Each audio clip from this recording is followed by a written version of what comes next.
여러분 안녕하십니까? 오늘부터 정말 본격적인 구정 연휴가 시작되는 날이죠. 그래가지고 요즘에 시간이 많습니다. 지금이 10시 58분을 가리키고 있네요. 내가 언젠가 여러분들한테 얘기했지만 이 강신옥 변호사를 내가 꼭 할 것이다 이런 말씀을 드린 적이 있습니다. 이 강신옥 변호사가 어떤 분이냐면은 원래 변호사인데 사법고시에 합격해가지고 변호사 활동을 했던 분인데 정말 이 양반이 우리나라의 변호사들 중에서 최고 하이 클래스에 속하는 그런 변호사였다 이런 얘기입니다.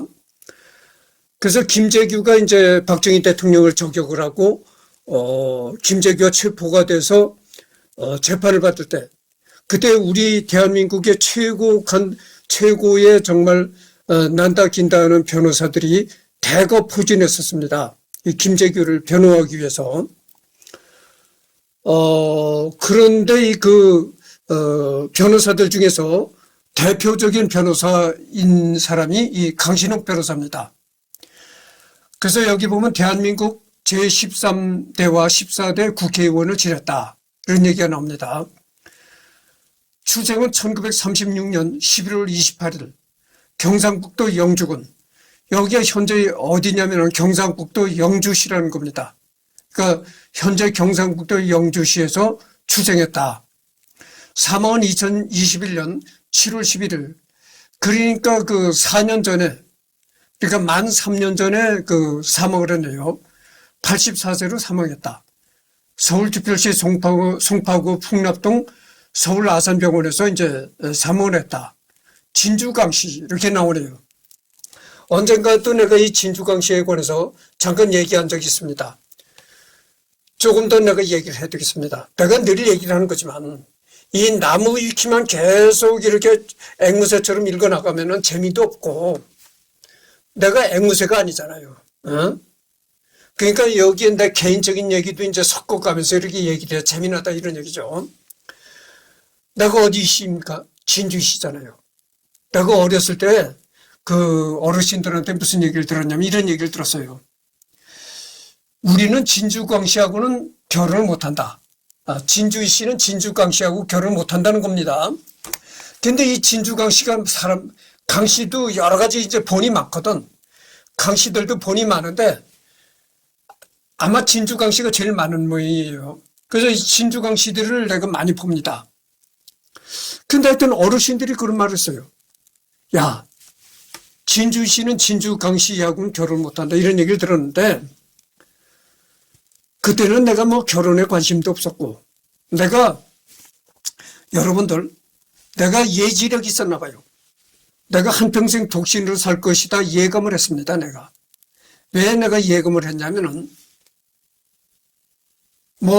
예감이라는 것이 그래요. 예감이라는 것이 전혀 앞이 보이지 않는 미래를 예감한다는 게 있을 수가 없는 거고 어느 정도 현실을 직시했을 때 예상될 수 있는 미래를 이제 예견한다 그거죠. 그러니까 현실이 어떻습니까? 현실에 내가 강원도 산골에 농부의 아들로 태어난 것이 현실이다 그거죠. 그래서 내가 왜 이렇게 한평생 독신으로 살았는가? 내가요, 강원도 산골에서 아버지 직업을 그대로 이어받아서 농사를 짓는 농부가 됐었더라면 이렇게 한평생 독신으로 살지 않았습니다. 내가 아버지 직업을 이어받아서 농사일을 이어나갔더라면 어린 나이에 나는 결혼을 했을 거라고 생각합니다. 근데 그런 아버지 직업을 박차고 도시로 나와서 출세를 해보겠다, 잘 살아보겠다. 그게 그렇게 마음과 같이 되질 않거든요. 그러니까 내가 이렇게 독신으로 살게 된 겁니다. 그래서 그렇지, 내가 만약에 아버지 직업을 그대로 이어받아가지고 농촌에서 농사를 짓는데 만족하고 살았다고 하면은 나는 어린 나이에 장가를 갔을 것이다. 이런 생각을 합니다. 그래서 나는 어린 나이에도 불구하고 나는 결혼을 하지 않게 될 것이다. 이런 예감을 했습니다. 내가. 그런 예감을 했기 때문에 그런 예감을 했기 때문에 어르신들이 진주강 씨하고는 결혼 못한다 이런 얘기를 해도 그냥 흘려들었다 이런 얘기죠. 나는 뭐 결혼에 대해서 그렇게 내가 그런 사람이 아니었으니까 집착하거나 결혼을 꼭 해야 된다는 생각을 갖거나 내가 결혼을 꼭 해야 되리라 이런 생각을 안 했기 때문에 그런 걸 내가 귀담아 듣지 않았어요. 그래서 그 말이 사실인가 보다 이렇게 믿고 살았거든. 근데 내가 지금 생각해 보니까 그게 헛소리야. 왜 헛소리인가 하니 진주강 씨 보는 같아도 성이 완전히 다르잖아요. 응? 그러니까 보는 같아도 성이 완전히 다르니까 얼마든지 할 수가 있다 이거죠. 여러분들 그 팔촌이잖아요. 팔촌 정도가 되면은 이건 완전히 남이라고 볼 수가 있습니다. 그런데 본이 같아도 이거 성이 다르기 때문에 8촌이 아니라 20촌도 넘는 건데 왜 결혼을 못합니까? 근데 지금 생각해 보니까 우리 그 어르신들이 우리 어르신들도 아마 시기심이 많았던 것 같아. 그러니까 우리 바로 옆집에 누가 살았냐면 진주강 씨 노인이 살았거든. 우리 바로 옆집에 진주강 씨 노인이 살았는데 그 노인이 한학을 많이 했어요. 그래가지고 그 노인이 이제 서당의 훈장, 그 마을 애들을 맞아놓고 이제 서당 훈장도 하고 그랬었거든. 아마 그러니까 그런 데서 오는 시기심에서 그런 얘기를 한 것 같아. 근데 전혀 근거 없는 얘기입니다. 진주희 씨도 진주강 씨하고는 충분히 결혼을 할 수가 있습니다. 그렇다는 걸 말씀드립니다. 그러니까 진주강 씨 노인이 바로 우리 옆집에서 살았는데 그 노인이 서당 훈장을 하고 그러니까 아마 시기심을 느꼈던가 봐. 우스운 얘기인데. 그래서 그런 얘기가 나오지 않았을 거라 생각을 합니다. 그래서 이 강신옥 변호사가 진주강 씨다. 진주강 씨들이 많습니다. 그래서 이제 영주 중학교를 졸업했고 경북 고등학교를 졸업했고 서울대학교 법과대학을 졸업했고 조지 워싱턴 대학교 대학원을 졸업했다. 종교는 개신교, 그러겠다. 제10회 고등고시 행정과 합격, 제11회 고등고시 사법과 합격, 통일민주당 당무위원, 민주자유당 당무위원, 신한국당 당무위원, 이게 다 이제 정치활동을 한 거죠. 국회에서 정치활동을 할 때 이제 얘기고. 국회법사위 백범 김구 선생 시해 진상규명위원장, 민주자유당 정책위원회 부의장, 한나라당 상임 고문, 한나라당 당무위원, 국민통합 20일 창당준비위원, 국민통합 20일 당무위원 겸 상무위원을 지냈다. 그러니까 여기 보면은 민주자유당, 한나라당 이렇거든요. 이게 말이죠. 여당이었습니다. 이게 당시 여당이었어요. 그래서니까 이 강신옥 변호사가 국회 활동을 할 때는 야당 의원 생활한 것이 아니라 여당 의원으로 생활했다 이렇게 말할 수가 있는 것이죠. 대한민국의 전직 정치인 법조인 생애 1936년 11월 28일 경상북도 영주군, 현재는 여기에 영주시에 속해 있습니다. 아버지 잠깐만요.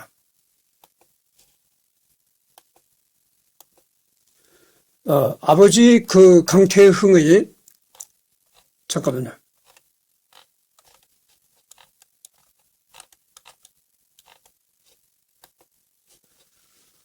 다섯째 아들로 태어났다. 영주 중학교와 경북 고등학교를 졸업하고 1956년 3월 서울대학교 법과대학 법학과에 입학했다. 서울대학교 법과대학 재학 중이던 1958년 9월 제10회 고등고시 행정과에 합격하고 그해 11월 대한민국 육군에 입대했다. 군 복무 중이던 1959년 9월 제11회 고등고시 사법과에 합격하고 1960년 4월 전역한 뒤 그해 9월 복학했다. 그러니까 이 양반이 1956년 3월에 서울대학교 법학과에 이제 입학을 했는데 입학을 한 후로부터 3년 후에 1958년 9월 고등고시 행정과에 합격했다. 그러니까 서울대학교 3학년 정도 돼서 행정고등고시 합격했다 이 말이죠. 그러니까 졸업하기 전에 벌써 행정고등고시 합격했다 이런 얘기예요. 그러니까 이 양반도 참 머리가 상당히 좋았던 분이라고 생각을 합니다. 우리나라에 말이죠.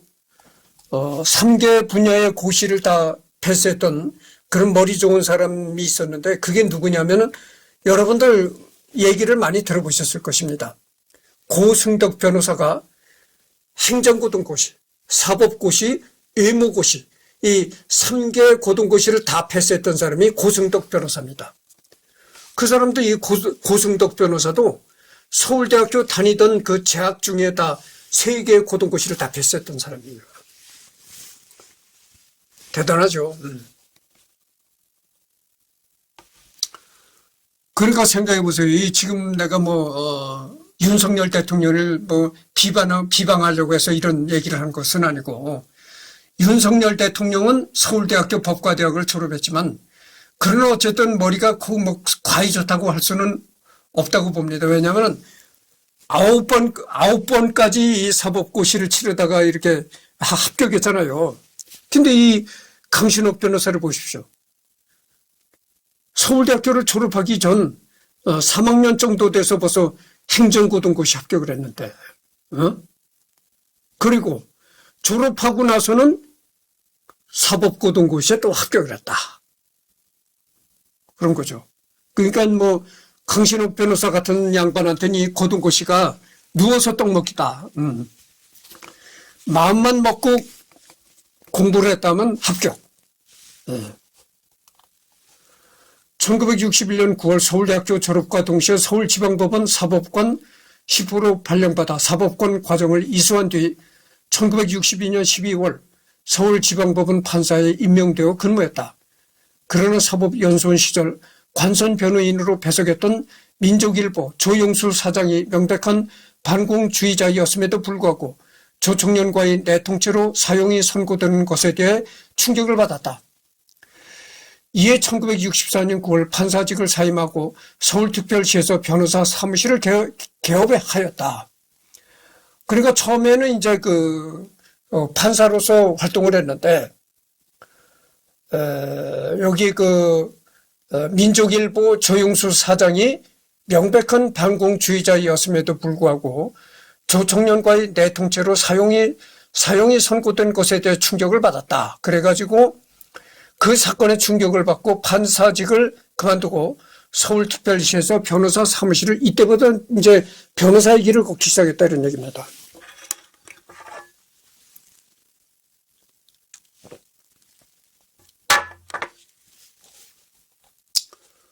(1965년 6월) 미 합중국 국무성 장학금으로 미국 예일대학교 법과대학을 거쳐 조지 워싱턴 대학교 대학원에 입학하여 비교 법학 석사 학위를 취득하고 1967년 9월 귀국하여 서울특별시 중구 무교동에서 변호사로 근무했다.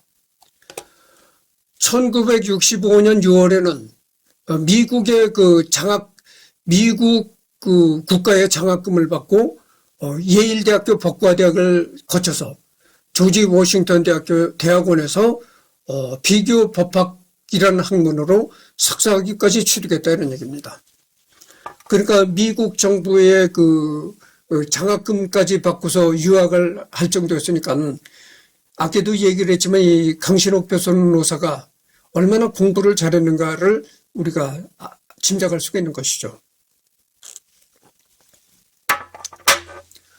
방금 전에도 내가 얘기를 했지만 이 강신옥 변호사 말고도 이 고승덕 변호사라고 있단 말이에요. 근데 그 고승덕 변호사가 아까도 얘기를 했지만 행정사법 의무고시 3개의 고시를 서울대학교 졸업하기 전에 싹 쓸은 사람이 그 고승덕이라는 변호사예요. 고승덕이라는 변호사는 이 강신옥 변호사보다도 더 머리가 좋았다 이렇게 볼 수가 있는 겁니다. 이후 인민혁명당 사건, 민청학년 사건, 3.1 민주 구국 선언 사건, 12.6 사건. 12.6 사건은 이제 그 김재규 사건이죠. YWCA 위장 결혼식 사건, 부천경찰서 성문 고문 사건에서 변호를 담당하면서 이돈명, 홍성우, 조영래 등과 1세대 인권 변호사로서 유명해졌다. 그러니까 여기 보면 말이죠. 인민혁명당 사건, 민청학년 사건, 3.1 민주구국 선언 사건, 12.6 사건, YWCA 위장결혼식 사건, 뭐 이런 것들이 전부 그 시국재판입니다. 그러니까 국가에 그 반대하는 뭐 이런 그 운동을 하다가 이제 구속된 그런 건을 이제 변론을 했다고 하죠.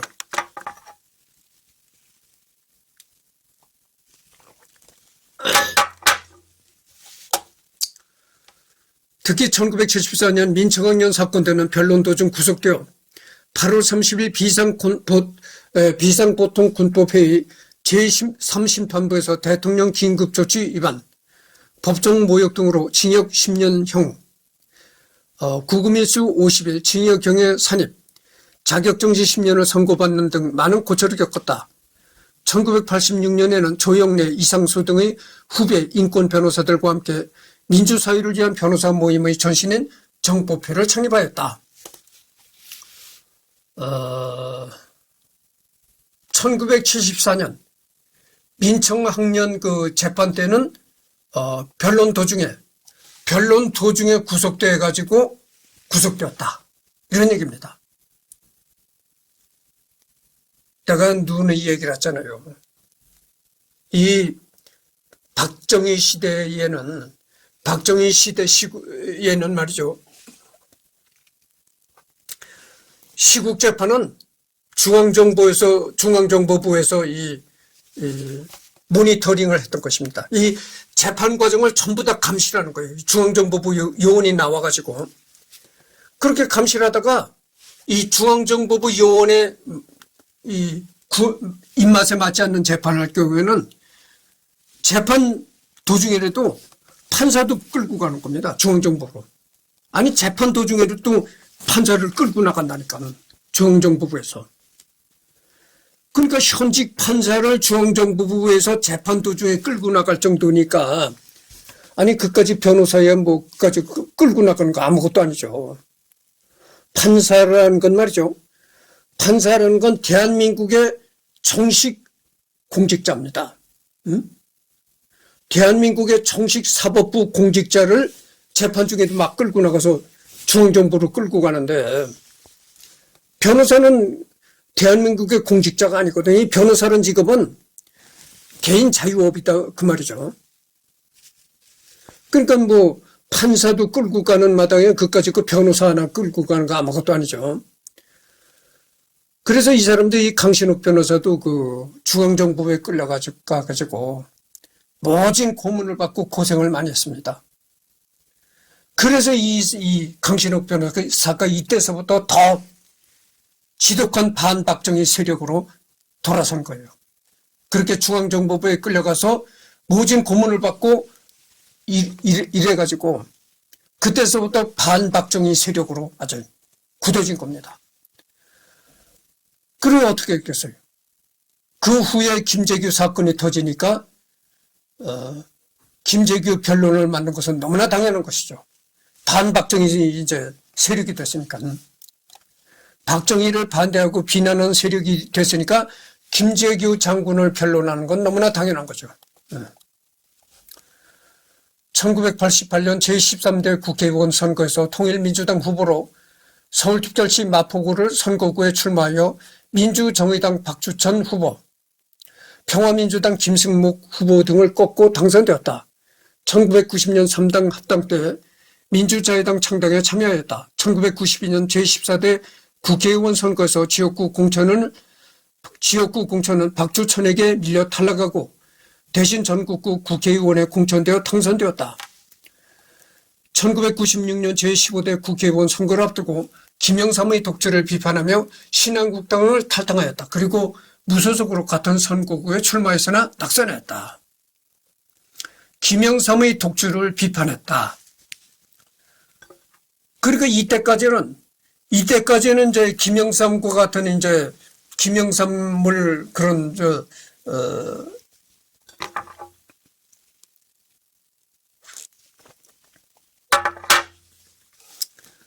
김영삼을 리더로 모시는 그런 국회의원 노릇을 했었는데 제15대 국회의원 선거를 앞두고는 김영삼이를 비판하고 나왔다 이런 얘기죠.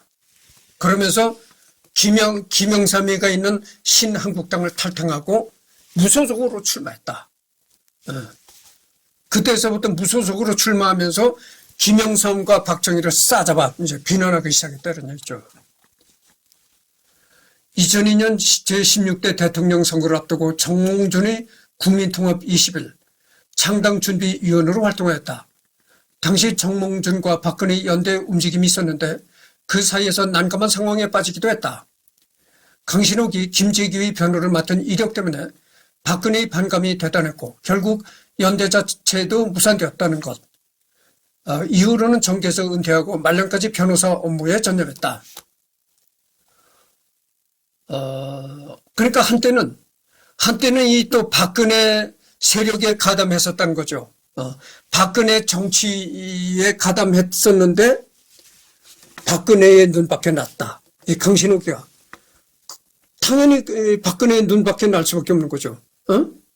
아니 자기 아버지가 원수같이 자기 아버지를 쏜 그 원수가 바로 김재규인데 김재규 그 자기 아버지의 원수인 김재규를 변호한 사람이 강신옥인데 박근혜가 얼마나 자기 아버지의 원수인 그 사람을 변호했던 강신옥이를 눈에 가시처럼 볼 것 아니겠어요. 그러니까 뭐 박근혜가 눈에 가시처럼 보는 강신옥이가 박근혜하고 같이 일을 할 수는 없는 거죠. 그러니까 그때 완전히 정계를 은퇴했다 그죠. 정계를 떠나가지고 세상을 떠날 때까지 이제 변호사 업무에만 충실했다. 이런 얘기입니다. 2021년 7월 31일 숙한으로 별세했다. 이후에는 경기도 광주시 오포 능평리 시안 가족추모공원에 안장되었다. 1988년에는 이제 마포구에 출마를 했는데 통일민주당으로 출마를 했었다. 그래가지고 여기는 당선이 됐네요. 1992년 14대 국회의원 전국 14대 국회의원 선거에서 전국구로 당선되었다. 민주자유당. 그리고 1996년 15대 국회의원 선거에서는 마포을로 이제 나왔었는데 이때 무소속으로 나왔었는데 낙선했다. 이런 얘기입니다.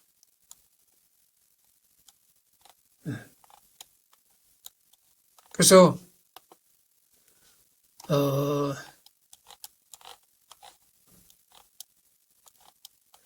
여기 국회 의석수 이런 게 대해서 자세히 나오는데 이런 건 깊이 들어가지 않겠습니다. 지금 내가 얘기하고자 하는 거는 국회의원으로서 강신옥 변호사를 얘기하는 것이 아니고 국회의원으로서 강신옥 변호사를 보는 것이 아니고 김재규의 그 변호를 한 그런 그 변호사로서의 강신옥이를 지금 보는 그런 거거든요. 그러니까 국회의원을 지낸 그 이력에 관해서는 자세히 들어가지 않도록 하겠습니다. 그래서 여기 이제 나무 위키는 끝났습니다. 나무 위키에 관한 그런 자료는 간단해요. 끝났고. 다른 자료들이 상당히 많습니다. 그래서 다른 자료들을 좀 읽어보도록 하겠습니다.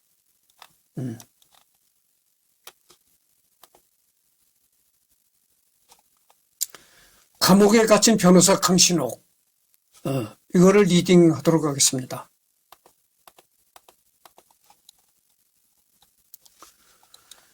이 그림이 뭐냐면은 민청학년 사건 구속자의 석방을 요구하며 현수막을 들고 시위하는 가족들. 민청학년이라는 거는 민주화 청년 학생연합을 말하는 것입니다. 그러니까 민주화 청년 학생연합이라니까 어떻게 되겠습니까? 당시에 그 대학생들, 서울대, 연세대, 고려대, SKY, 속칭이 이제 대한민국의 최고 명문대라고 하는 SKY 학생들이 여기에 가담해가지고 유신을 비판하고 나왔던 겁니다. 그래가지고 그 학생들이 이제 구속이 됐거든요. 유신 치하에. 그래가지고 구속이 되니까 그 가족들이 민청학년 그 사건으로 구속됐던 그런 가족을 둔 가족들이 이렇게 석방을 요구하면서 이렇게 시위를 벌이고 있는 장면이죠. 1974년 7월 9일은 민청학년 사건 관련 결심 공판이 있는 날이었다. 전날부터 부슬부슬 내리던 비가 끈적끈적 습도를 높이며 법정의 공기를 무겁게 가라앉히고 있었다. 피고인 한 사람 건너마다 헌병이 한 명씩 끼어앉아 있어서 분위기는 더욱 살벌하고 숨막혔다. 이날 이철, 김지하, 이 김지하가 또 유명한 사람이죠. 시인 김지하. 등 7명에게 사형이 구형되었고 무기징역 7명, 징역 20년, 12명, 징역 15년이 6명이나 되었다. 이후 구형대로 선고 판결을 받아 정찰제 판결이라는 이름을 얻은 이 사건은 기소자들의 형량 합계가 1656년이나 되어 단일 사건으로 세계 사법사상 신기록을 수립했다. 그리고 또 한 가지 법정에서 변호사가 변론 도중 구속되는 기록도 남겼다. 그래서 1974년 7월 9일에 이제 민청학년 사건에 공판이 있는 날이었었는데 한 사람 건너마다 헌병이 한 명씩 끼어 앉아서 있었다고죠. 그러니까 이게 얼마나 그 재판 과정이 삼엄했는가를 알 수 있는 겁니다. 그래서 이제 7명, 보통 7명에게 이제 그 사형이 구형됐는데, 그리고 7명에게 사형이 구형됐고, 무기징역 7명, 징역 20년, 징역 20년이 12명, 징역 15년이 6명이나 되었다. 이거를 총합하면은 1650년이 되었다는 겁니다. 총 형량이 1650년이라는 거죠. 이것이 세계 사법사상 신기록을 수립했다. 세계 재판 역사상 이런 재판은 없었다. 그리고 법정에서 재판하는 도중 법정에서 변호사가 구속이 되는 그런 재판도 세계 사상 초유의 일이었다, 이런 얘기입니다. 제가 얘기를 했잖아요. 중앙정보부가 전 재판 과정을 감시하는 겁니다. 감시하다가 이 중앙정보부 입맛에 맞지 않는 재판을 한다? 판사를 끌고 나가는 겁니다.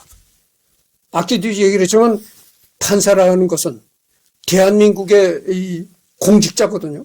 아니, 대한민국의 공직자를 재판 현장에서 끌고 나가는데, 근데 그까지 변호사야 아무것도 아니죠. 그러니까 어떻게 되겠어요? 그 당시 중앙정보부가 이랬다니까.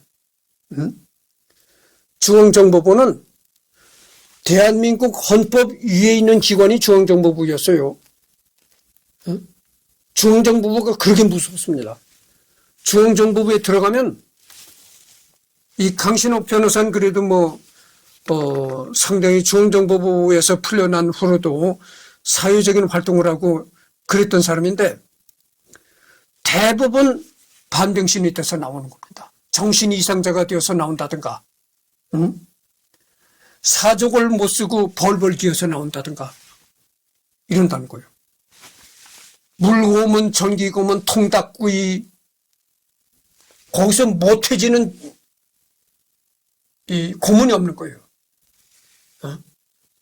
정말 사람을 거꾸로 달고 살갗을 벗겨낸다를 할 정도로 그렇게 어마무시한 고문을 가는 겁니다. 대한민국 헌법 위에 있는 기관이 중앙정보부가 했잖아요. 박정희가 이렇게 이런 짓을 저질렀다니까. 그런데도 한국 사람들이 박정희를 아주 광신도처럼 찬송을 해요. 그게 뭐냐면은 중앙정보부의 쇠뇌 때문에 그렇게 된 겁니다. 그렇게 무지막지한 일을 박정희가 저질렀는데도 박정희를 아주 신처럼 생각하는 광신도들이 많다고죠. 그래서 그런 걸 내가 가만히 보면은 북한 사람들을 비난할 수가 없어요. 아니 북한 사람들이 김일성이 이렇게 김일성이를 어버이 수령님이라고 하고 그런 건 어떻게 보면 너무나 당연한 거라고. 그렇잖아요. 김일성 시대는 배급을 다 줬다고. 그러니까 나가서 일만 하면 먹고 사는 걱정 없이 배급을 주고 하는데 당연히 어버이 수령님이지. 응? 생각해보세요. 박정희가 국민들한테 뭐 배급을 줬습니까? 뭘 줬습니까? 그러면서도 이렇게 중앙정부를 끌고 와서 엄청난 일을 박정희가 저질렀다니까. 그러니까 그런 거에 비교해 보십시오. 김일성이가 얼마나 신적인 존재일까. 김일성이를 어버이 수령님이라고 하는 건 너무나 당연한 겁니다. 그렇게 박정희는 그렇게 국민들을 끌고 와서 민주주의를 합리화하면서도 국민들을 끌고 와서 엄청난 고문을 가고 이러는데 그래도 박정희 광신도들이 이렇게 생겨나는데 박정희가 내가 김재규 장군님 4.25 추모실이라는 블로그를 한다고 했잖아요. 그런 얘기를 하니까 더 이상 박정희 얘기를 길게 하지 않겠습니다. 앞으로 내가 거기에 이제 여러 가지 얘기들을 올리면서 이런 얘기들이 나오리라고 생각을 해요. 그러니까 김재규 4.25 추모실을 앞으로도 계속 접속해 주시기 바랍니다. 그리고 또 한 가지 법정에서 변호사가 변론 도중 구속되는 기록도 남겼다. 학생들의 민주화 운동에 사형까지 구형하자 비상본통 군법회의 공판정에는 실소가 터져 나왔다. 김지하 외에 9명의 변론을 맡은 강신욱 변호사의 변론은 준엄한 선언이었다. 법은 정치나 권력의 신여가 아닌가 생각한다. 지금 검찰관들은 나라 일을 걱정하는 애국 학생들을 내란죄, 국가보안법, 반공법 위반 등을 걸어 빨갱이로 몰고 사형이니 무기니 하는 형을 구형받고 있다. 이것은 법을 악용하는 사법살인 행위가 될 수 있다. 이런 얘기입니다.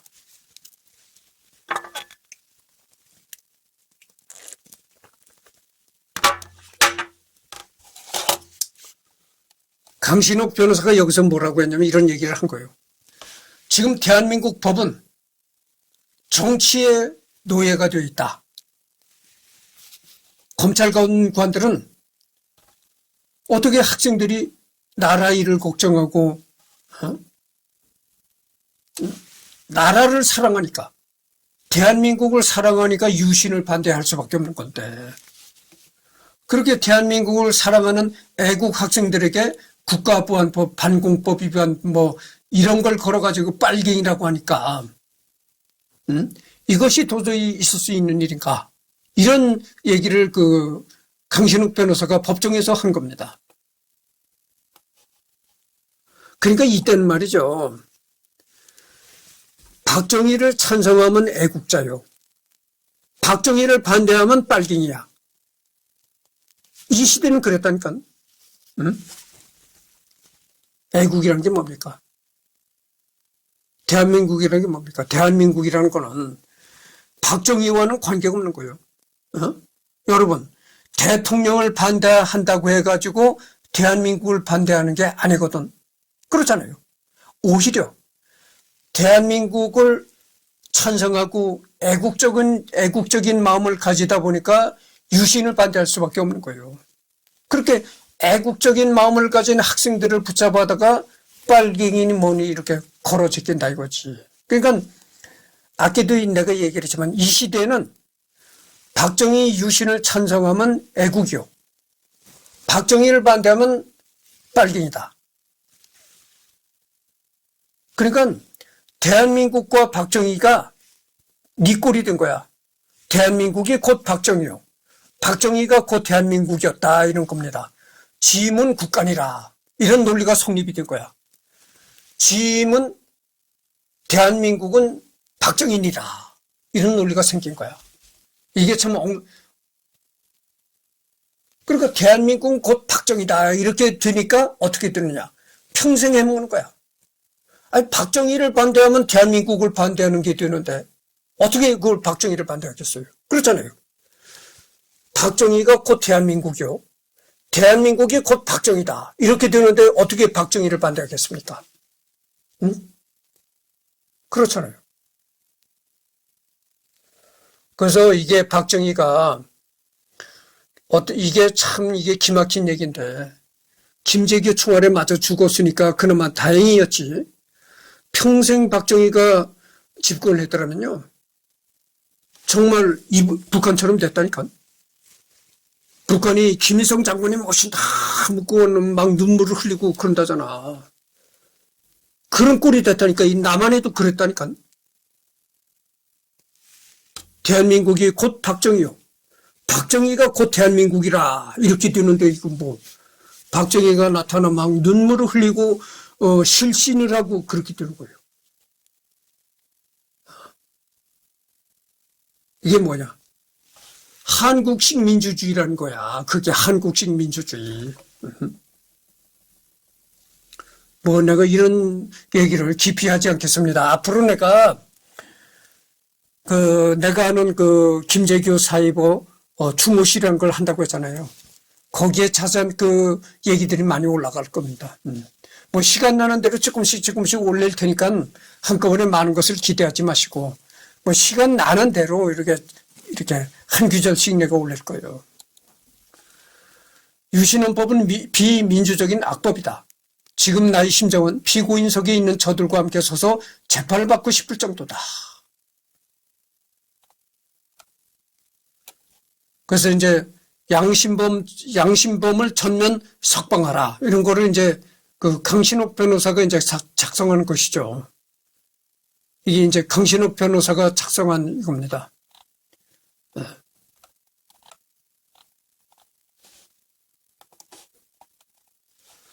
강 변호사의 고뇌에 가득 찬 최종 변론이 계속되는 동안 재판관에게 쪽지 하나가 전달되었다.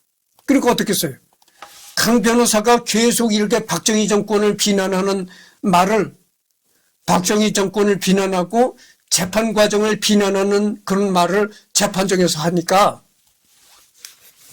이 재판관 판사들 뒤에서 모니터링을 하던 중앙정보부 요원이 쪽지에다가 이 메모를 적어가지고 계속 재판관한테 전달하는 거예요. 재판관에게 쪽지 하나가 전달되었다. 그러더니 갑자기 휴정을 선포하였고 그들은 퇴정을 해버렸다. 곧바로 중앙정보부 요원들이 들이닥쳐 홍성우 변호사와 강신욱 변호사를 연행해 나갔다. 이렇게 이제 강신욱 변호사가 박정희 정권을 비판하고 이 재판 과정을 비판하는 그런 얘기들을 하니까 갑자기 판사 뒤에서 갑자기 이제 한 사람이 나타났고 쪽지를 요만한 종이 쪽지에 메모를 하는 건 판사한테 건넸더라 이거예요. 그래서 판사가 그걸 읽어보고 즉시 갑자기 이제 재판을 휴정한다, 쉰다. 이런 선고라고 이 판사들이 퇴장하더라 이거예요. 그렇게 판사들이 갑자기 재판을 잠깐 쉰다 이렇게 하고 퇴장해 보니까 그 즉시 중앙정보부 요원들이 들이닥쳐가지고 강신욱 변호사를 끌고 나갔다 이런 거예요. 내가 얘기를 했잖아요. 대한민국 헌법 위에 중앙정보부가 있다고 얘기를 했잖아요. 그때는 지금은 헌법재판소가 있잖아요. 그때는 헌법재판소라는 기관이 없었어요. 대법원이 최고의 기관이었대. 대법원. 근데 대법원 위에 중앙정보부가 있었던 거예요. 이 대법원에서도 중앙정보부를 절대 타치를 할 수가 없었어요. 중앙정보부가 그렇게 무시무시했다니까. 중앙정보부 밑에 대한민국 헌법이 존재했던 거예요. 그렇게 박정희가 하늘 무서운 줄 모르고 참 무지무지한 일을 저질렀는데도 박정희를 아주 신과 같이 여기는 광신도들이 아직도 많다 이런 얘기예요. 아직도 많다. 그게 어떻게 돼서 그런 일이 생기는지 그러니까 우리나라 국민들이 세뇌가 많이 됐던 거야. 그날은 결심 공판일로 피고인들이 최후 진술을 남겨놓고 있었기 때문에 두 사람이 끌려간 걸 보고 모두가 놀라고 흥분하기 시작했다. 그러니까 판사들이 퇴장하자 중앙정보부 요원들이 들이닥쳐가지고 변호사를 끌고 나간 거야. 그런 일이 벌어지니까 재판을 방청하러 온 방청객들이 전부 다 놀랐다 이런 얘기죠. 변호사가 변론 중에 구속되는 듣도 보도 못한 사태가 벌어진 것이었다. 이런 일이 벌어지는 건 말이지. 세계 민주국가에서 없는 초유의 일이 벌어졌다 이런 얘기죠. 아니, 재판하는 과정에서는 죄인을 변호사가 변론하는 건 너무나 당연한 건데, 죄인을 변호사가 변론했다는 이유로 중앙정부가 끌고 나가니까 어떻게 되겠어요? 세계 민주의 역사상 듣도 보도 못한 일이 대한민국 법원 재판장에서 벌어졌다 이런 얘기죠. 이게 바로 한국식 민주주의라고 박정희가 떠들자는 그거다 이거죠. 내가 그래서 한국식 민주주의라는 것이 뭐냐. 이 한국식 민주주의의 부당함을 블로그에 언제든지 내가 올릴 테니까 읽어보도록 하십시오. 사형을 구형받은 이철의 최후 진술은 피를 토하는 구호가 되었다. 유신 체제는 끝까지 반대할 것이다. 그 자체가 반민족적인 것이다. 반유신을 이유로 빨갱이로 몰지 말라. 나는 떳떳이 죽겠다. 그리고 김병곤이 외쳤다. 사형 구형을 받아서 영광입니다. 두 변호사는 군사법정에서 갖고 온 빈방으로 연행되어 조사를 받았으나 곧 집으로 돌아갈 수 있었다. 늦은 저녁 식사라며 강신옥은 아내에게 말했다. 아들놈은 행여 법대에 보내지 말아야겠어. 더러운 직업이야. 자정무력 쉽게 잠을 이루지 못하고 뒤척이고 있는데 초인종 소리가 후덥지근한 반공기를 갈랐다. 이미 조사를 받고 나왔지만 설마 했던 예상은 틀리지 않았다. 문 밖에 검정색 지프차가 기다리고 있었고 강신옥은 남산 중정으로 연행되고 말았다. 그래서 이제 강신옥이가 집으로 퇴근해서 돌아왔는데 거기서 이제 중앙정보부 차가 온 거죠. 강신옥 변호사의 집에. 그래서 연행되고 말았다. 지하 취조실에서 한참을 구타당한 강신옥은 다만 법이 법 같지 않으니 그렇게 말했을 뿐이라는 진술만 되풀이하였다. 결국 그는 구속되었지만 신문에는 한 줄도 보도되지 않았던 그의 제목은 긴급조치 사후 위반과 법정 모독죄였다. 이 사상 유례없는 변호사 구속 사건은 1974년 7월 미국의 뉴욕타임스 일면 기사로 보도되면서 국내에 알려졌다. 이렇게 재판정에서 구속되는 그런 민주국가에서는 좀 세계 민주 역사상 최초 일이 발생했는데도 우리나라 신문에는 한 줄도 그게 보도된 것이 없다 이런 얘기죠. 오히려 바다 건너 저 먼 미국에서 뉴욕타임즈에서 그게 보도가 됐다 이런 얘기입니다. 그러니까 이게 얼마나 그때 당시 기막힌 일이었는가를 알 수가 있는 것이죠. 박정희가 이런 대한민국을 이렇게 만들었는데도 박정희 광신들이 생겨난 걸 보면 참 기막힌 통탄할 노릇입니다. 그래서 지금 44분을 경과했거든요. 그래서 이번 시간은 이것으로 끝내고 다음 시간은 이제 여기서부터 하도록 하겠습니다.